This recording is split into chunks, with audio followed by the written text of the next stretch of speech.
అందరూ బాగున్నారు కదా.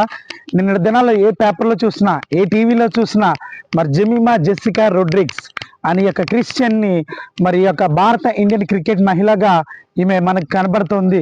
అయితే మహిళా జట్టులో ఈమె విజయాన్ని సాధించినప్పుడు ఆమె కన్నీటి పర్యంతమై ఒక సాక్ష్యం చెప్పింది. విజయం నాది కాదు, యుద్ధము యెహోవాదే.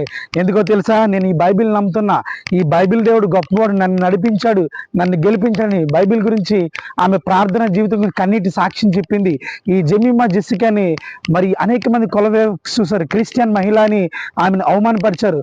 ముంబైలోని ఒక క్లబ్లో ఆమెని మరి సభ్యత్వం రద్దు చేసినప్పటికీ దేవునిపై ఆధారపడింది కాబట్టి ఆమె విజయాన్ని సాధించింది.